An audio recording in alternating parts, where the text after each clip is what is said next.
ऑफ्रिजम number 251। कुछ दवाइयाँ हैं जैसे इग्नेशिया ब्रायोनिया और रस्टाक्स और भी कभी कभी बेलाडोना, जिनकी मनुष्य के स्वास्थ्य को बदलने की शक्ति प्रमुख रूप से वैकल्पिक क्रियाओं से निहित है। एक प्रकार के प्राथमिक क्रिया लक्षण जो आंशिक रूप से एक दूसरे के विपरीत हैं। यदि चिकित्सक को इनमें से किसी एक का निर्धारित करने को पर सख्त होम्योपैथिक सिद्धांत पर चुना जाता है, कोई सुधार नहीं होता है, तो ज़्यादातर मामलों में उसी दवा की एक ताज़ा और समान रूप से छोटी खुराक देकर गंभीर बीमारियों में कुछ घंटों के भीतर भी अपने उद्देश्य को जल्दी से पूरा कर लेगा। ऑफ्रिजम नंबर 252। लेकिन अगर हम पुरानी शोरिक बीमारियों से दूसरी दवाओं के इस्तेमाल के दौरान पाते हैं कि सबसे अच्छी चुनी हुई होम्योपैथिक एंटीशोरिक दवा उचित सबसे छोटी खुराक में भी कोई सुधार नहीं करती है, यह पक्का संकेत है कि बीमारी को बनाए रखने वाला कारण अभी भी बना हुआ है। यह मरीज की जीवनशैली या जिस स्थिति में वह है उसे कुछ ऐसी परिस्थितियां हैं जिन्हें दूर किया जाना चाहिए ताकि अस्थायी इलाज हो सके। ऑफ्रिजम नंबर 253। सभी बीमारियों में, खासतर ऐसी बीमारियां में जो गंभीर प्रकृति की है, हमें हल्के से सुधार या वृद्धि के बारे में बताती हैं जो हर किसी को दिखाई नहीं देती। उनमें मरीज की मन स्थिति और पूरा व्यवहार सबसे ज़्यादा निश्चित और प्रतीक्षाप्रद होती है। थोड़े से भी सुधार की स्थिति में हम ज़्यादा आराम, ज़्यादा शांति और मन में आज़ादी, ज़्यादा उत्साह, एक तरह से प्राकृतिक अथवा अवस्था की वापसी देखते हैं। इसके विपरीत यदि कभी भी बहुत छोटी सी भी उत्तेजना आरंभ हो जाए तो हम इसकी ठीक विपरीत देखने को मिलता है। स्वभाव, मन, पूर्ण आचरण, सभी हाव भाव, मुद्राएं और क्रियाएं एक विशाल असहाय दयनीय स्थिति में पहुंच जाती हैं जिसे निकट से देखने पर आसानी से महसूस किया जा सकता है परंतु शब्दों में वर्णित नहीं किया जा सकता। ऑफ्रिजम नंबर 254।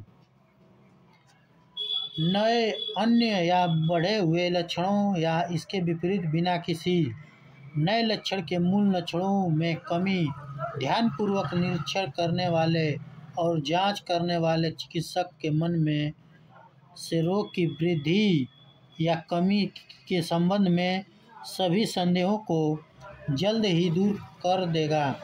हालांकि रोगियों में ऐसा लोग भी हैं जो या तो इस कमी या वृद्धि का विवरण देने में असमर्थ हैं या इसे स्वीकार करने के लिए तैयार नहीं हैं। ऑफ्रिजम नंबर 255। पाँचवां संस्करण। लेकिन ऐसे व्यक्तियों के लिए भी हम इस बिंदु पर खुद को अविश्वस्त कर सकते हैं। इनके साथ रोग के हमारे नोटों में सूचीबद्ध सभी लक्षणों को एक एक करके देखकर और यह पाकर कि वे इन अलावा किसी नए असामान्य लक्षण की शिकायत नहीं करते हैं और कोई भी पुरानी बीमारी बदतर नहीं है, यदि ऐसी है और यदि स्वभाव और मन में पहले ही सुधार देखा गया है तो दवा ने रोग में सकारात्मक कमी ला दी होगी, या यदि इसके लिए अभी पर्याप्त समय नहीं बीता है तो यह जल्द ही रोग के अच्छे स्वभाव में आश्वस्त करें कि वह बेहतर महसूस कर रहा है। हमें इस आश्वासन पर विश्वास नहीं करना चाहिए, बल्कि उसकी स्थिति को बिगड़ा हुआ मानना चाहिए, क्योंकि वह जल्दी ही पूरी तरह से स्पष्ट हो जाएगा।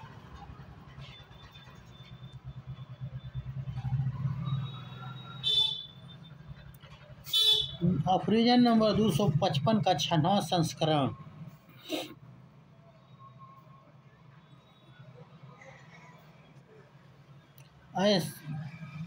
लेकिन ऐसे व्यक्तियों के साथ भी हम इस बात पर खुद को आश्वस्त कर सकते हैं कि उनके साथ हमारे रोग के नोटों में सूचीबद्ध सभी लक्षणों को एक-एक करके देखें और पाएं कि वे इसके अलावा किसी नए असामान्य लक्षण की शिकायत नहीं करते हैं और पुराने लक्षणों में से कोई भी बदतर नहीं है। यदि ऐसा है और यदि स्वभाव और मन में सुधार पहले से ही देखा गया है, तो दवा ने रोग को सकारात्मक रूप से काम किया होगा, या यदि इसके लिए अभी तक पर्याप्त समय नहीं बीता है, तो यह जल्द ही असर करेगी।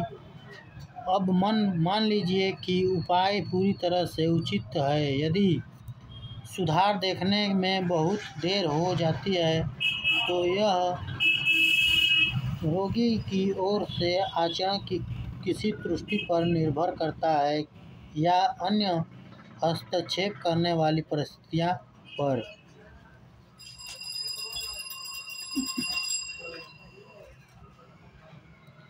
अफ्रीजन नंबर 256 का 5वां संस्करण। दूसरी ओर, यदि रोगी कुछ नई घटनाओं और महत्वपूर्ण लक्षणों की घटना का उल्लेख करता है, संकेत है कि चुनी गई दवा पूरी तरह से होम्योपैथिक नहीं है, भले ही वह हमें अच्छे स्वभाव से आश्वस्त करे कि वह बेहतर महसूस कर रहा है, हमें इस आश्वासन पर विश्वास नहीं करना चाहिए, बल्कि उसी स्थिति को बिगड़ा हुआ मानना चाहिए, क्योंकि यह जल्दी ही पूरी तरह से स्पष्ट हो जाएगा। अफ्रीजन नंबर 256 का 6वां संस्करण। दूसरी ओर, यदि रोगी कुछ नई घटनाओं और महत्वपूर्ण लक्षणों की घटना का उल्लेख करता है, संकेत है कि चुनी गई दवा पूरी तरह से होम्योपैथिक नहीं है, भले ही उसे अच्छे स्वभाव से हमें आश्वस्त करना चाहिए कि वह बेहतर महसूस कर रहा है, जैसे कि अक्सर फेफड़े के फोड़े वाले तपेदिक रोगियों के मामले में होता है। हमें इस आश्वासन पर विश्वास नहीं करना चाहिए, बल्कि उसकी स्थिति को बिगड़ी हुई मानना चाहिए, क्योंकि वह जल्दी ही पूरी तरह से स्पष्ट हो जाएगा। अफ्रीजन नंबर 257। सच्चा चिकित्सक उन दवाओं को पसंदीदा उपाय बनाने से बचने का ध्यान रखेगा। उनका उपयोग उसे सहयोग से शायद अक्सर उपयोगी पाया हो, और उनके अच्छे प्रभाव के साथ उपयोग करने के उसके पास अवसर थे। यदि वह ऐसा करता है, तो कुछ उपचार या दुर्लभ योग जो होम्योपैथिक के रूप में अधिक उपयुक्त होते हैं, परिणाम स्वरूप अधिक उपयोगी होते हैं, अक्सर उपेक्षित हो जाते हैं। अफ्रीजन नंबर 258। इसके अतिरिक्त सच्चा चिकित्सक अपने भविष्य से अविश्वासपूर्ण जानकारी के साथ उन्हें उपचारों के प्रयोग की अपेक्षा नहीं करेगा, जिन्हें उसे कभी-कभी गलत चयन, अपनी गलती के कारण बुरे प्रभाव के साथ प्रयोग किया हो, या अन्य झूठे कारणों से उन्हें टालेगा, जैसे कि वे उसके सामने मौजूद बीमारी के मामले के लिए होम्योपैथिक थे।